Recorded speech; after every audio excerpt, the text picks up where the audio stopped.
घर जमाई। विकी को हमेशा किस्मत ने उसकी मेहनत से ज्यादा दिया। पैदा हुआ एक बड़े घर में, मुंह में चांदी की चम्मच लेकर, और शादी भी की एक उससे भी बड़े घर में, सोने की चम्मच मुंह में लेकर। उसे मेहनत करने का शौक नहीं था। एक शौक था, वो भी घटिया शायरी करने का। उसकी हर बात शायराना ही होती थी। जैसे कि एक दिन, दूर से देखा तो चांद पे दाग था, दूर से देखा तो चांद पे दाग था, पास से देखा साबुन का छाग था। ठोको ताली। अरे ऐसी शायरी करोगे तो ताली तो पता नहीं, कोई तुमको ही ठोक देगा। शायरी वो बिल्ली है जो किसी का भी रास्ता रोक दे, और क्या मैं किल हूं जो कोई मुझे ठोक दे। मुझे तो आपसे बात ही नहीं करनी। मैं निकला था गाड़ी लेके, लेकिन दौड़ के जा रहा हूँ। मेरी शायरी कोई नहीं सुनता, मैं घर छोड़ के जा रहा हूँ। धीरे बोलिए जी, मम्मी पापा को पता चल जाएगा तो तुमको सच में तुम्हारे मायके भेज देंगे। सस्ते साबुन से मेरी कॉलर चमकी नहीं, सच में चला जाऊंगा, मेरी बात कोई धमकी नहीं। अगर शायरी ही सुनानी है तो सुनाओ, लेकिन कोई काम धंधा भी तो करो। मेरे पिताजी के पास बहुत पैसा है, तो घर जमाई बन के खा रहे हो, और कल जा रहे हो ना अपने मायके, तो आज ही चले जाओ मेरी बला से। हमें तो अपनों ने लूटा, गैरों में कहाँ दम था हमें। अरे चुप हो जाओ, तुमको मिर्जा गालिब की कसम। अरे जाना है तो जाओ, लेकिन पहले मेरे मम्मी पापा से मिलकर जाओ, वरना वो क्या सोचेंगे।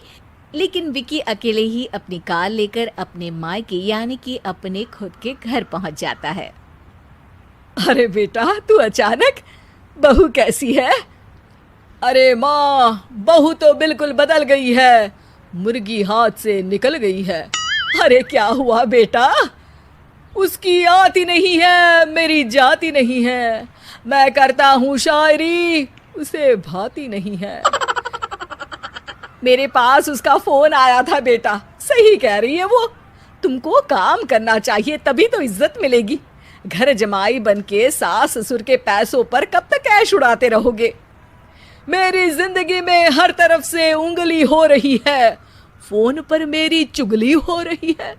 अरे चुगली नहीं कर रही थी बहू, वो तेरा भला चाहती है बेटा। सूखे हुए कपड़े को भी गीला कह रहे हैं लोग, चुगली करने को मेरा भला कह रहे हैं लोग। ठोको ताली। ये सुन के माँ अपने हाथ से अपना सर पीट लेती है। अरे माँ, ताली की जगह माथा क्यों ठोक रही हो?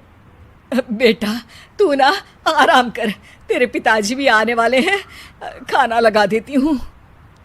विकी अपने घर भी दिन भर टीवी देखता है, तरह तरह का खाना खाता है, दोपहर तक सोता है, चाय पीता है, वीडियो गेम खेलता है, बस काम करने नहीं जाता।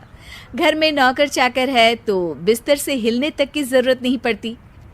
कई बार तो विकी अपने नौकरों को बिठाकर शायरी सुनाता रहता। कब जाओगे बेटा?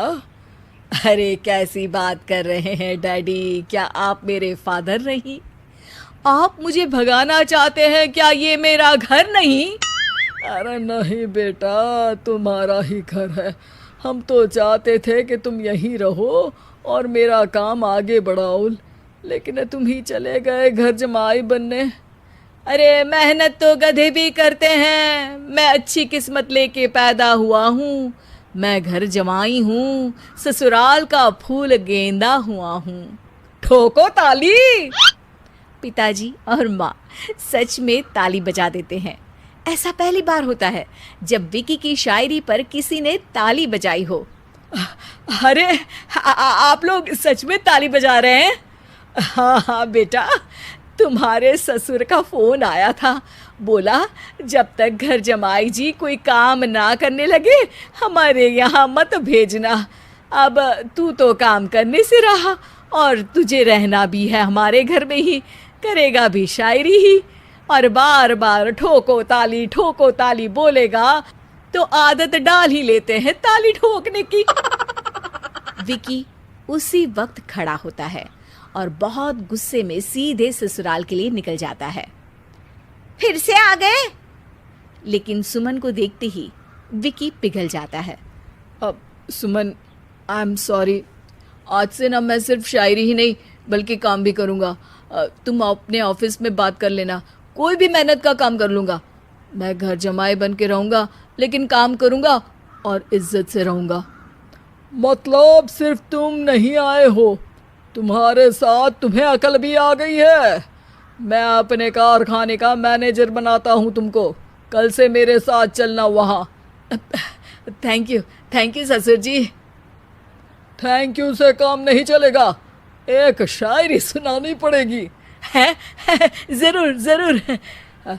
ससुर के पास पैसा होते भी मेहनत जिसको भाई है, वही सच्चा दामाद है, वही अच्छा घर जमाई है।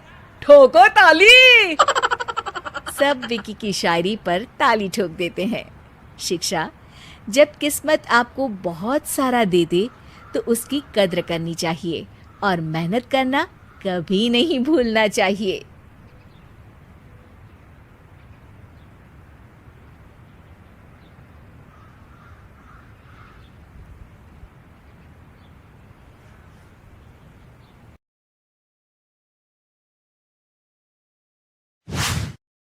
दुर्गा नदी के किनारे बसा एक गांव फूलपुर। गांव में कुछ 100-150 लोग रहते थे। अंजलि, जो कि पास ही के जिले में रहती थी और 12वीं पास कर चुकी थी, उसके पिताजी ने बेटी को जल्दी विदा करने के लिए उसकी शादी फूलपुर गांव के मुकेश से करवा दी थी। मुकेश कभी स्कूल नहीं गया था और इस कारण वो पढ़ा लिखा नहीं था और बाकी गांव वालों की हालत भी मुकेश जैसी ही थी। मुकेश के घर में उसके माता पिता भी रहते थे। सासू माँ, मैं बाहर मंदिर तक जा रही हूँ, आधे घंटे में आ जाऊंगी। अरे अभी कहीं जाने की जरूरत नहीं है, चुपचाप जाके रसोई में रात के खाने की तैयारी करो। और ये घूंघट क्यों हटा लिया है तुमने? क्या पता नहीं कि इस गांव में औरतें बिना घूंघट के नहीं रहती? रात में अंजलि छत पर जाकर अपनी मम्मी से बात कर रही होती है। तभी गांव की 3-4 औरतें उसे देख लेती है और दरवाजे पर आकर उसकी सास से शिकायत करने लगती है। और क्या हुआ?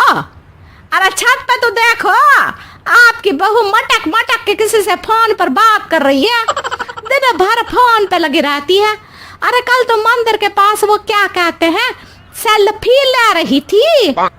शहर की बहू रखना अच्छा शान की बात है, पर देखना इसके लक्षण से ये तो तुम्हारे परिवार को बदनाम ना कर दे। ये पहली बार नहीं था जब सास से गांव के लोगों ने अंजलि की बुराई या शिकायत नहीं की हो। अब तो ये रोज की बात थी। अंजलि ये सब सुन लेती है। जब वो नीचे जाती है तो मुकेश भी वहां आ जाता है। सास कहती है, बेटा, लोग घर आकर शिकायत करने लगे हैं बहू के कामों की, देख लो। पति हो, संयम से रखो इसे। माँ जी, मैं तो अपनी माँ से बात कर रही थी क्योंकि यहाँ कोई बात करने लायक ही नहीं है और अब मैं माँ के पास ही रहूंगी। वहाँ क्या रहना, वहाँ बाहर के लोग तो ठीक है पर घर के लोग भी इज्जत ना दे सके। अरे नहीं अंजलि, ऐसा नहीं है, धीरे धीरे सब ठीक हो जाएगा, तुम फिक्र ना करो। अरे बस कुछ बोलना ही नहीं है, सर पे चढ़ा रखा है बहू को। सास मुकेश की नरम बात सुन के वहां से मुंह चढ़ाकर चली जाती है। मैं तो कहती हूँ हम दोनों शहर चले जाते हैं। मैं पढ़ी लिखी हूँ, मुझे वहाँ नौकरी भी मिल जाएगी और थोड़े दिनों में आप भी वहाँ कुछ काम ढूंढ लेना। अरे नहीं अंजलि, हम यहाँ ना गांव का खेत, माँ पिताजी को छोड़कर शहर नहीं जा सकते। माँ पिताजी को कैसा लगेगा और गांव वाले क्या सोचेंगे? ये कहकर मुकेश सोने चला जाता है और अंजलि की गांव वालों द्वारा बुराई का सिलसिला बहुत दिनों तक चलता ही रहता है। लेकिन अंजलि गुस्सा ना दिखाते हुए समझदारी से काम लेती है। बारिश का मौसम चालू हो जाता है। जोरदार बारिश से पूरे गांव में हाहाकार मच जाता है। दुर्गा नदी में बाढ़ आ जाती है और बाढ़ का पानी पूरे गांव की फसल तबाह कर देता है। फसल की ये हालत देखकर गांव वाले निराश हो जाते हैं और बात तो यहाँ तक पहुँच जाती है कि कुछ लोग तो अंजलि को इस सब का दोषी ठहरा देते हैं। अरे पूरी फसल तबाह हो गई, पता नहीं किसकी नजर लग गई है। अरे जब से चौधरी परिवार में ये शहर की बहू आई है ना, तब से ही गांव की शांति चली गई है। इसके कर्म कांड से माँ दुर्गा नदी भी खुश नहीं है। ये सब सुनकर बेचारी अंजलि रोते हुए अपने घर चली जाती है। कुछ दिन बाद सभी गांव वाले अपनी फसल का मुआवजा लेकर अपने अपने घर आते हैं। मुकेश भी 1500 लेकर आता है। अंजलि को जब पासबुक दिखाता है तो अंजलि हैरान हो जाती है। अरे ये पासबुक में तो उन्होंने 4000 की एंट्री करी है और आपको सिर्फ 1500 दिए। सच में? अरे वो सरकारी अफसर आपको बेवकूफ बना रहे हैं। सरकार की तरफ से हमें 4000 मिले हैं, लेकिन बाकी का सारा पैसा खुद ही खा रहे हैं। आप लोग के अनपढ़ होने का फायदा उठा रहे हैं। ये सब सुनकर मुकेश परेशान हो जाता है, लेकिन अंजलि उसे हिम्मत से काम लेने को कहती है और सुबह होते ही मुकेश को पंचायत कार्यालय ले जाती है और साथ में गांव के और लोगों को भी। आप सरकारी बाबू क्या गांव के लोगों को बेवकूफ समझते हैं? आपको क्या लगता है ये पढ़े लिखे नहीं है तो आप कुछ भी मनमानी करेंगे? ये बेचारे दिन रात इतनी मेहनत करते हैं, ये हमारे अन्नदाता हैं और आप इनके साथ ऐसा धोखा करते हैं। अरे क्या बके जा रही है ये लड़की, किस धोखे की बात कर रही है? अपने कांड करके नदी माँ को नाराज करके हमारा नुकसान करके इसे चैन नहीं मिला क्या? सरपंच जी, इन सरकारी बाबू ने मुझे बेवकूफ बनाया है और मेरे हिस्से के पैसे खुद चट कर गए। बस ये सुनते ही सरपंच वहां से दुम दबाकर भाग जाता है। पता चलता है कि जनपद अधिकारियों ने गांव के सरपंच के साथ मिलकर सबके साथ धोखा किया है। सब लोगों का विरोध शुरू हो जाता है और आखिर में अधिकारी सब गांव वालों के हिस्सों के बचे हुए पैसे उन्हें लौटा देते हैं और कई दिन तक सरपंच गांव में लौटता ही नहीं।